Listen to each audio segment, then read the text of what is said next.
एक छोटे से गांव में, जो पहाड़ की तलहटी में बसा था, होतेई नाम के एक भिक्षु रहते थे। कई वर्षों से होतेई सूत्रों का अध्ययन कर रहे थे और मेहनत से ध्यान कर रहे थे, ज्ञान की प्राप्ति की तलाश में।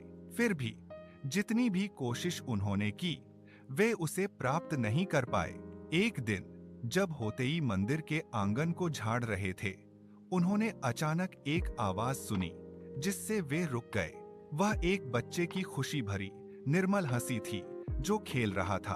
उस पल में होतेई को बच्चे की हंसी की शुद्धता और असीमता ने पूरी तरह चौंका दिया। अचानक उन्हें एक गहरी अनुभूति हुई, ज्ञान प्राप्त करने के लिए प्रयास और संघर्ष की जरूरत नहीं है। वह तो पहले से ही हर जगह और हर चीज में मौजूद है, बस छोड़ना है और वर्तमान क्षण की पूर्णता को अनुभव करना है। ठीक वैसे ही जैसे यह बच्चा बिना किसी कोशिश के कर रहा है। उसी पल होतेई का हृदय एक गहन जागरूकता की अवस्था में खुल गया। आनंद और दिव्य आनंदमयता उनके पूरे अस्तित्व में भर गई।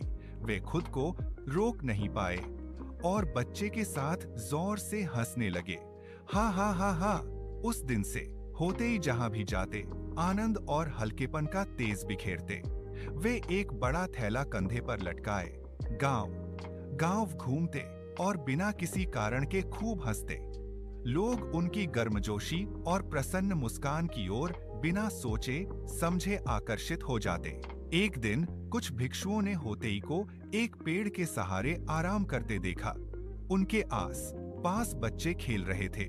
वे हैरान रह गए और पूछा, आप सही भिक्षु की तरह ध्यान क्यों नहीं बैठते? होतेई बस मुस्कुराए और बोले, मैं ध्यान कर रहा हूँ, मेरा ध्यान तो हंसी है। भिक्षु समझ नहीं पाए। वे असहमति में सिर हिलाते हुए चले गए। बिना उद्देश्य की हंसी ज्ञान कैसे दे सकती है? समय बीतता गया और हंसते भिक्षु की कहानियां दूर दूर तक फैल गईं। लोग उन्हें हंसते बुद्ध कहने लगे। जहां भी वे जाते, होतेई आनंद और उल्लास फैलाते। उनकी हंसी इतनी संक्रामक थी कि गुस्सा घुल जाता और दिल हल्के हो जाते। एक दिन एक जैन मास्टर होतेई से मिले। वे एक पेड़ के नीचे बैठे थे, थैला पास रखा था और धीरे धीरे हंस रहे थे।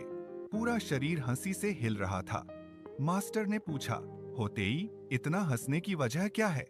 बताओ, तुम्हारी हंसी का रहस्य क्या है? होतेई ने ऊपर देखा। उनकी आंखें चमक रही थीं। उन्होंने कहा, जिंदगी एक मजाक है और हंसी उसका रहस्य है। जब तुम देखते हो कि सब कुछ अनित्य है, क्षणभंगुर है, तो फिर हंसने के अलावा और क्या करना बाकी रह जाता है? और वे फिर से जोर से हंस पड़े। हा हा हा हा। उसी पल जैन मास्टर को महान ज्ञान की प्राप्ति हुई और वे भी होतेई के साथ असीम हंसी में शामिल हो गए। अपने अंतिम वर्षों में होतेई गांव घूमते रहे और हर जगह आनंद बांटते रहे। लोग उनकी दयालु हंसी और प्यार भरे स्वभाव के लिए उन्हें बहुत चाहते थे। एक सुबह गांव वालों ने होतेई को पहाड़ पर एक पेड़ के नीचे शांतिपूर्वक बैठे देखा। उनके चेहरे पर एक गहरी, शांत मुस्कान थी। जब वे पास गए तो पता चला कि वे इस दुनिया को अलविदा कह चुके थे। गांव वाले दुखी जरूर हुए, लेकिन उन्हें यह भी पता था कि होतेई की आत्मा हमेशा उनके साथ रहेगी। उनकी हंसी और शिक्षाएं हर पल याद दिलाती रहेंगी कि ज्ञान हर पल की साधारण खुशियों में छिपा है।